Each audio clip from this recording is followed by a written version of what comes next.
This morning we are looking at the second part of our mission statement, which is Adeiladu, Cymuned. And our heart behind building community is that we are a community. Gylydd is a group of people that honour each other and that we help every generation and language to belong and grow in their faith. And I guess just to start off with, I just really want to thank you.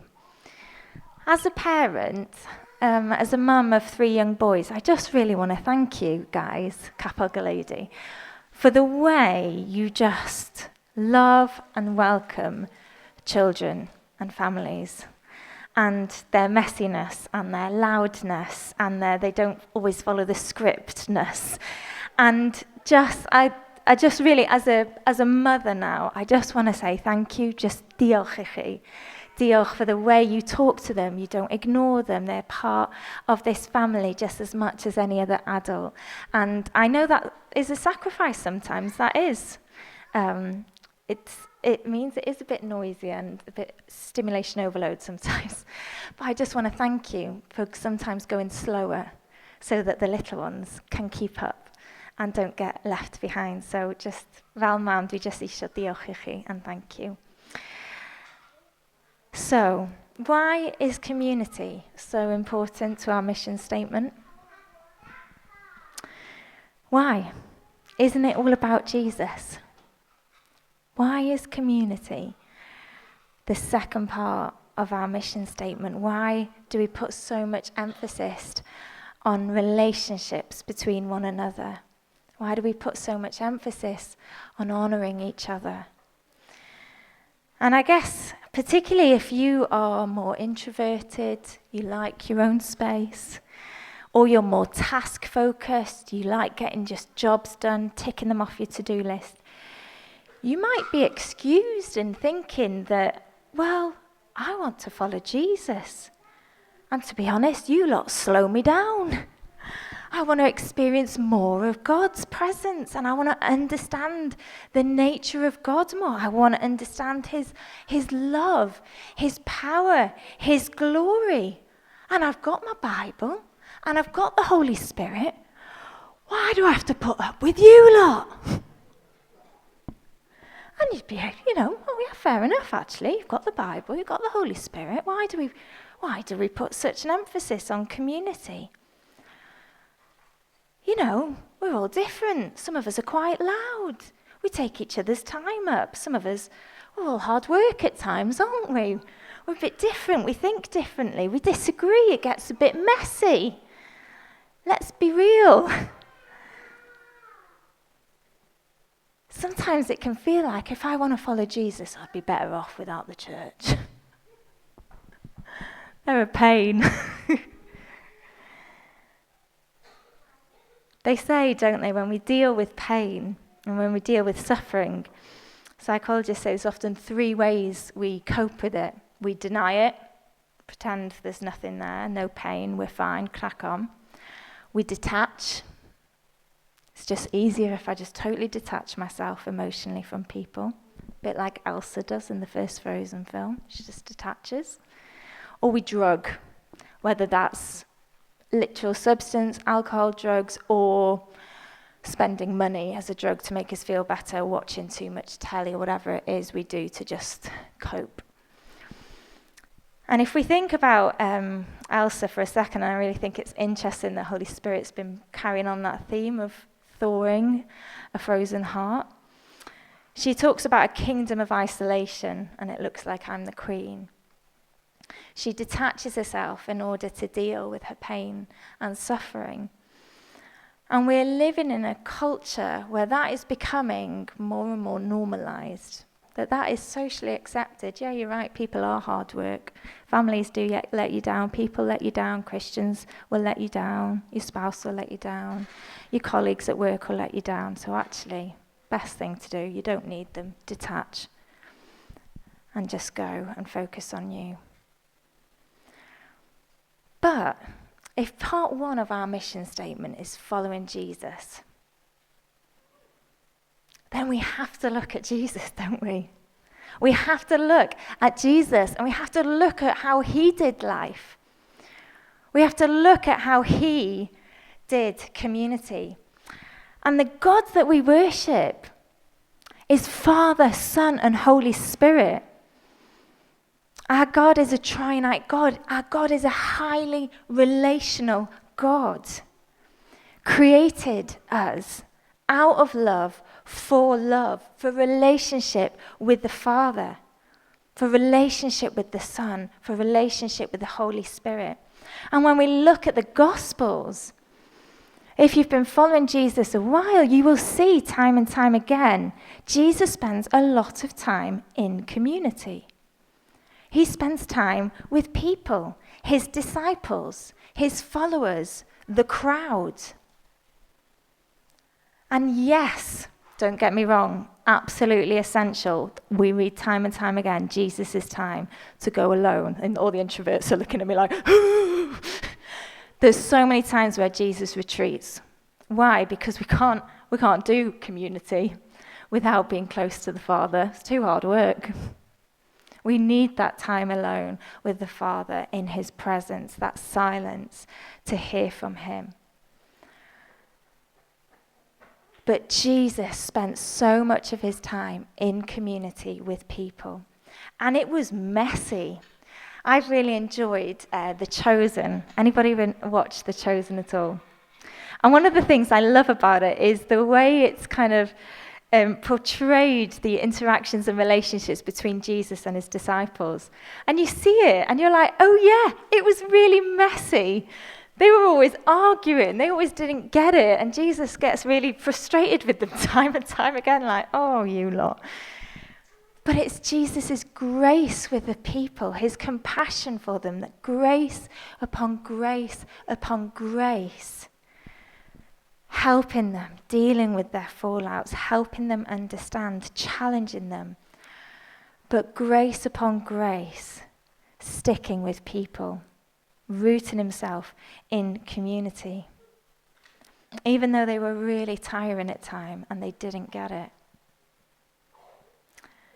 I love John Mark Comer on the Practicing the Way course we've been doing in our small group says this: central to Jesus' vision of the kingdom of God is the calling of a brand new family, not built around ethnicity, but around the family of God. And we can have an active part in that family through commitment and intentional relational living.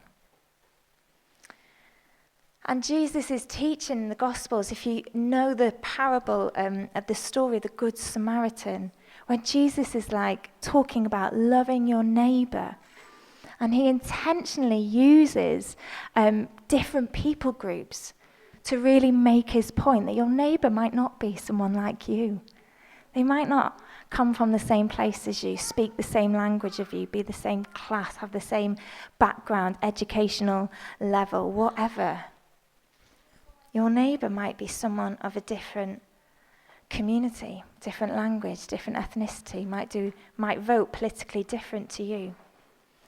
And I love that John Mark Comer goes on to say this, and there's a gap between the idea of community and the messy reality of community, and that discipleship happens in the space in between.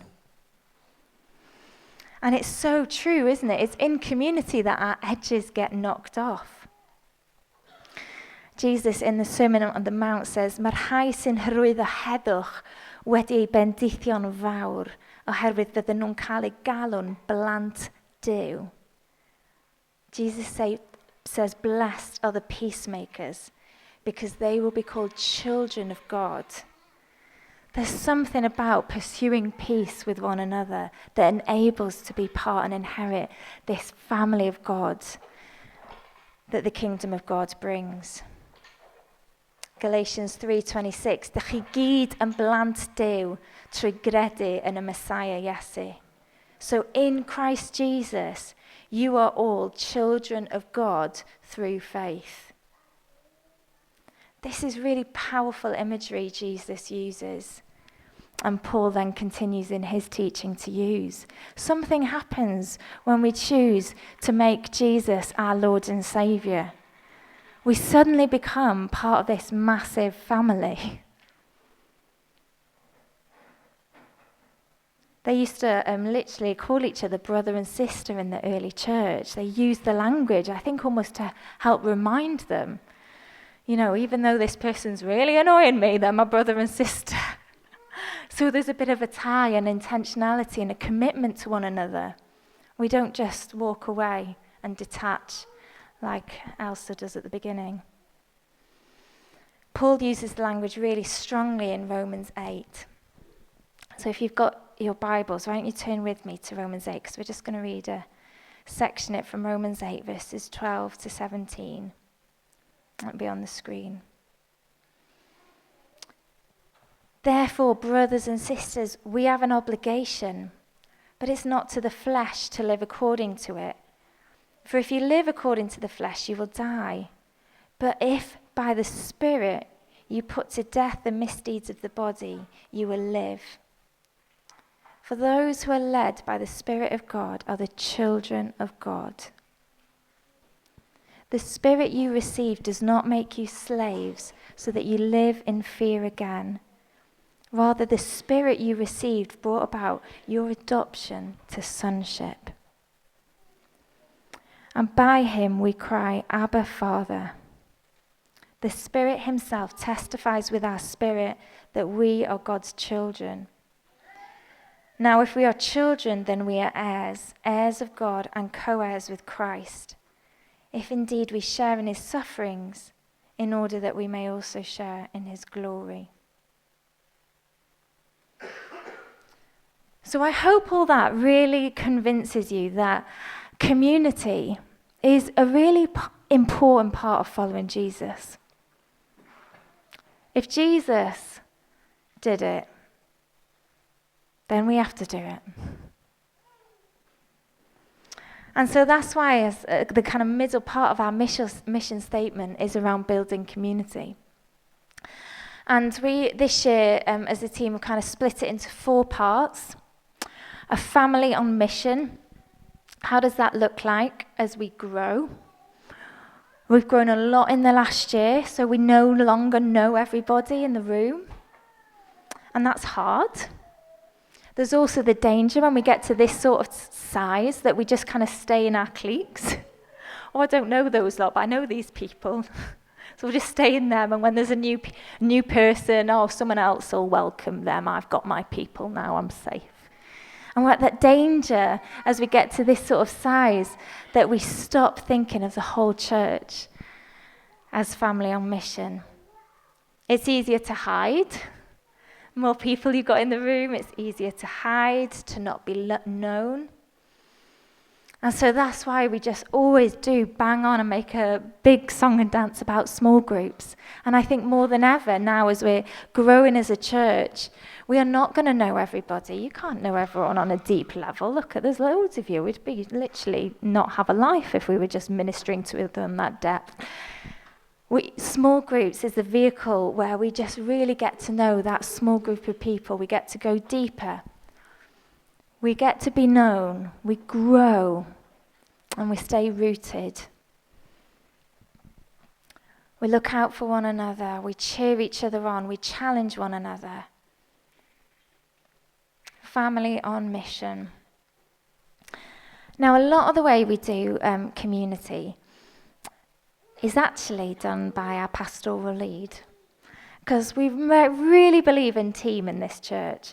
And I don't know about you, but if some church models where the pastor does everything and they lie on a heap in the floor in the corner somewhere weeping because it's far too much to carry, and the church is full of different strengths and gifts, and we try and use those. So whether it's, someone needs help with Welsh translation, we all go to Adwell, don't we? If we need handiwork, we're all going to Matt and Rob to help us with all fixing stuff or helping us move in. Or, we need cooking and catering, we go, Anne, can you help? Because she's her mastermind of organisation and logistics, wonderful. We have all these different skill sets in the church that we draw on. And that's the same with people who are really gifted pastorally.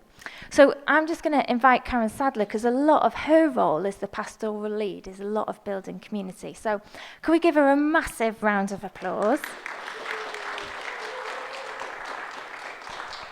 Can we grab one of these mics, George or Alan? Yeah? Great.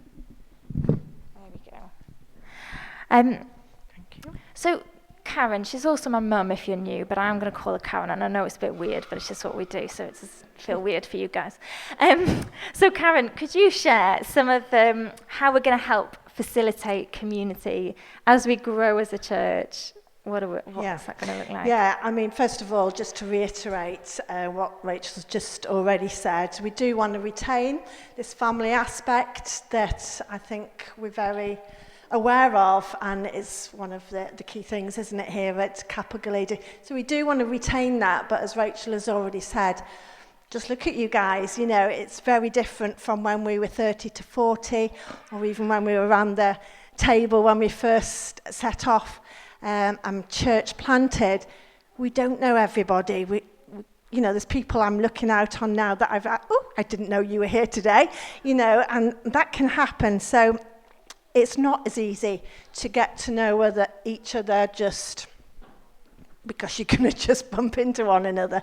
So we want to carry on being intentional. So that was always one of our little buzzwords, but it's so important, especially as we are growing, to make sure we organise and facilitate those connection points, really. So we are going to continue, therefore, doing things like we have done already, like the barbecues in the summer, where perhaps we get together and meet different people that are not in your small group. So there's still that sense of getting to know new people. We started doing some bring and share lunches just before Christmas, and we're going to continue doing that on a monthly 6-week sort of basis again, so that there's what's the word? I don't want to say contamination because that's the wrong word. But you know what I mean, so that we get to know oh yeah. Oh, I'm not going there either. We get to know people, different people across the community as we grow.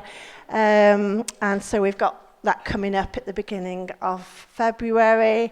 And another plan is to have a Getting to Know You Sunday, where hopefully everyone will engage in that, and we'll get to go to different homes and get matched up and meet different people. More on that in the future. But things like that, as well as the Rooted Day, where the community comes together to perhaps go a bit deeper, like happened last autumn, and of course a weekend away. Fantastic opportunities again for strengthening those relationships and making new ones. Yeah. Brilliant. It's really good. But it's not just organised events. You know, Karen does a great job organising us and creating that space for us to get together. But it's not just about organised church events. It's also about the culture, who we are as a church, just as individuals and families. So do you want to share a little bit about what we see as the culture of Gylydd, not just the organised kind of stuff? Yeah, I think, again, following on from that sense of family, the other thing that people say is about feeling like they belong, and that there is a community that isn't just it's a community that's just an empty phrase, really, but it's real. I think when we set off, we did work quite hard at setting the culture, and I think it's one of those things it's hard to really measure, but when it's there, you know.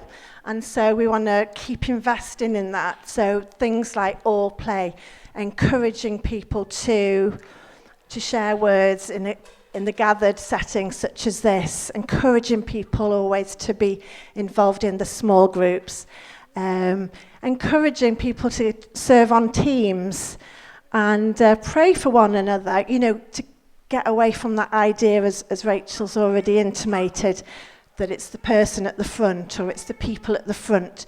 You know, they're the ones that do the stuff. They can welcome, they can teach, they can pray for someone at the end. But no, we want to continually develop that culture that we're all shepherds, as we were learning, weren't we, before Christmas. We all have that mandate on us from God, and so we can all pray, we can all come alongside one another and be involved. We're all church, and continue to create that sense of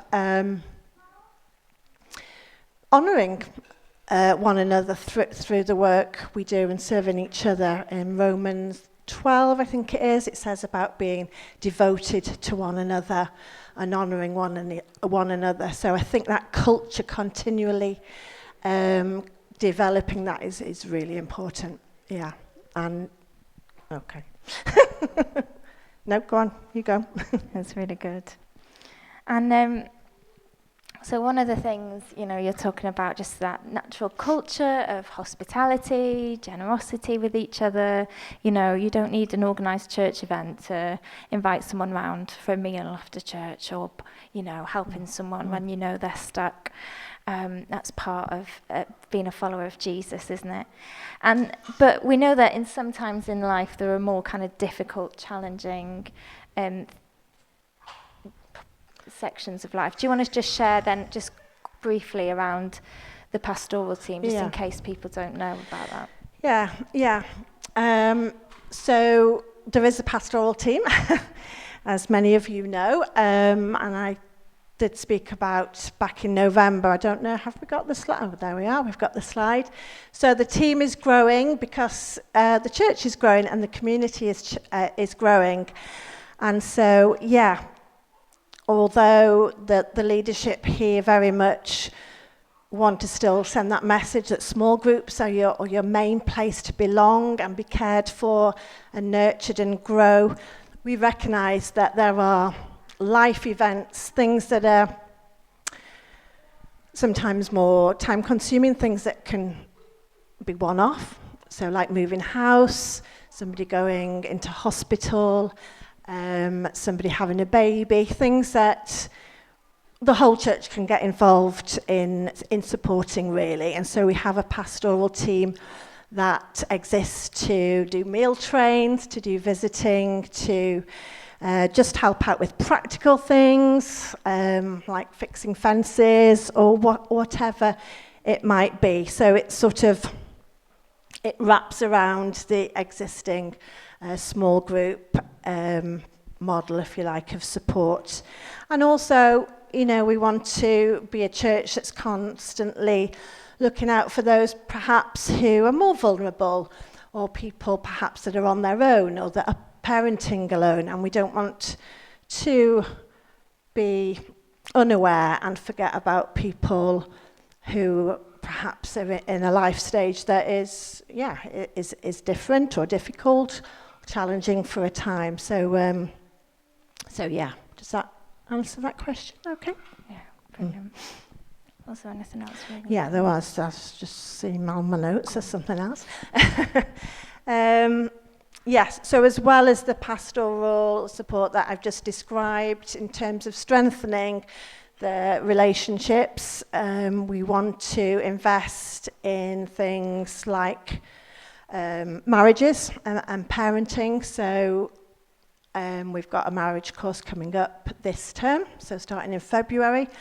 And it's why we've done things like the, what was it called, about the devices, left to their own devices, which was for parents of children and teenagers. There was the CAP money course. So there's time-limited courses like that again, will just invest really practically, but really helpfully for people in their lives, which life can be hard, so we want to be at that practical end with our pastoral support as well to help strengthen the relationships. Yeah. Brilliant. Well, thank you, Karen, for sharing that. It is, it's so encouraging just when I hear stories. Just Matt the other day saying, "Oh yeah, we were at Ash's house helping him put, what was it, telly up or something like that." And I love just hearing stories where it's like, I haven't had anything to do with that. Didn't have a clue. It just happens because it's part of the culture. It's part of who we are as a community, committed to one another. And so often I think we can just slip into that culture of what's the church going to do for me? What's the church? How is it serving my needs? And we choose constantly to be like, no, actually, what can I do? Looking around, right, actually, Holy Spirit, who are you wanting me to bless? Or to just be aware of a need that I could invite that person round, or we go for a walk, dog walk together or something.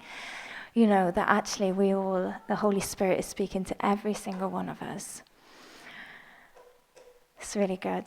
And I just want to finish off the bit on the support and family on mission and strengthening care and support on safeguarding as well, because I think this is a really important point as we grow as a church. That whole thing, we don't know everybody. And so we are just going to be tightening up. We've got a new safeguarding policy, which Jan and Emily Thompson, who've been working on in the background, oh my goodness, what a lot of work they have put in. Please thank them, because it's such a thankless job. But it's really important, thinking through how do we recruit people onto kids' teams, how do we make sure everyone goes through the same process, because we don't know everybody as well now. And that's part of just being a bit wise and discerning, that we just need to tighten up. So this term and next term, there is going to be opportunities to do safeguarding training, and we're not apologising for that. I think it's a really important part of being community, that we only have had to have watched a bit of the news in the last 12 months to say that relationship community is messy, and people are broken people and sometimes get it horribly wrong. And so we want to be a community that is wise to just safeguarding our kids, the vulnerable, one another. And so there'll be more details, particularly if you're working with kids or on the Little Beacons Make Lunch team. We are going to ask you to prioritise that safeguarding training. So third and fourth, just quickly really, around just... And if you've been around Capel Gweledigaeth, you will really know this is a massive part of who we are as a church. Our third goal around unity through diversity.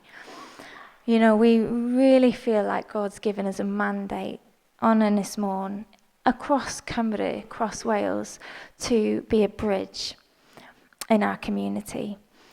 We are a community of all sorts of different ages, but also on Ynys Môn, we're a community of Cymru Cymraeg.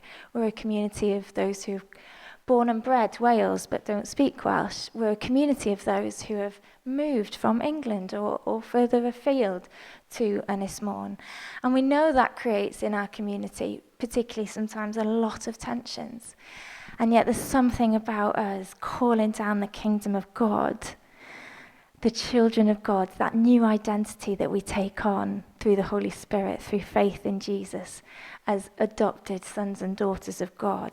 That means we're pursuing walking together, honouring different languages, why we are trying more and more to bring more bilingualism into our gatherings and into our communications. Why we launched Codi Mawl last year, and it's on tonight, by the way, just a reminder, at Penrallt.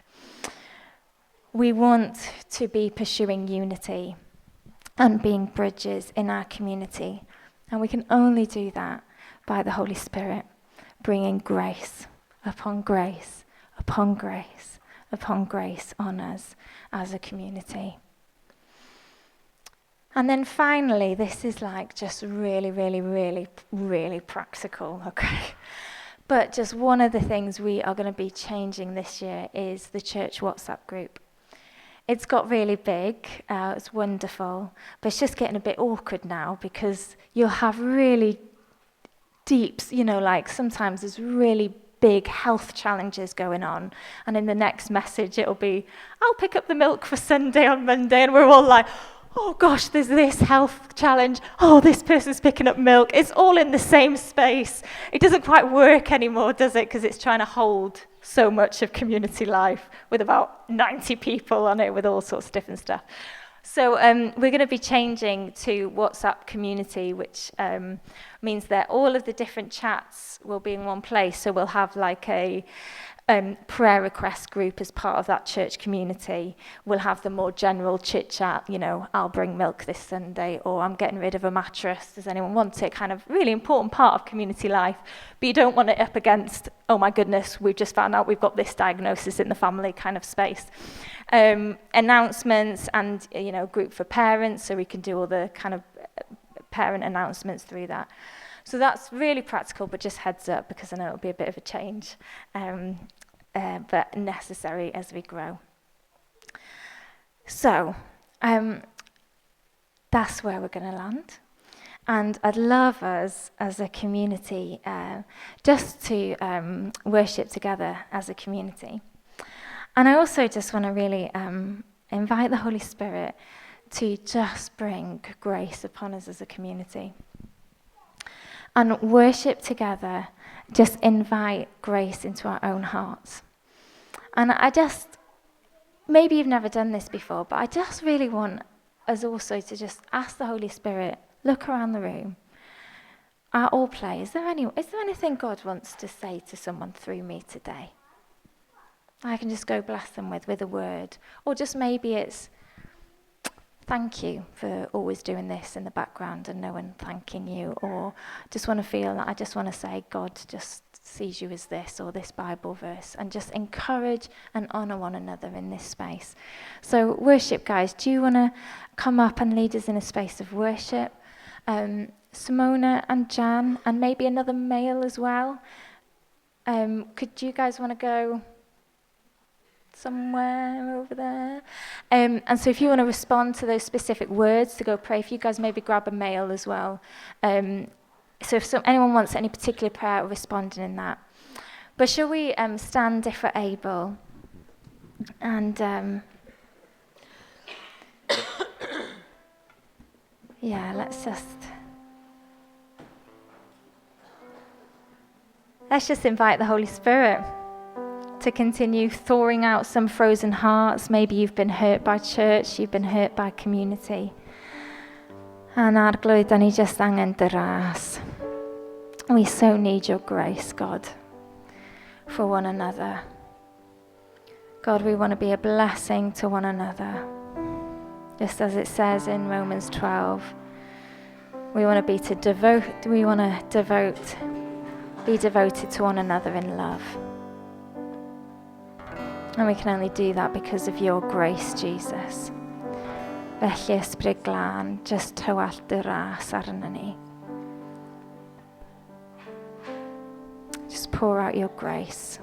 Grace upon grace upon grace upon us, Lord. And Holy Spirit, every single heart here, God, would you bring a person in this community to their mind, to their spirit? Maybe it's a word of knowledge, an encouragement, a scripture. That we just don't rely on the leaders or whatever, that all of us, as brothers and sisters,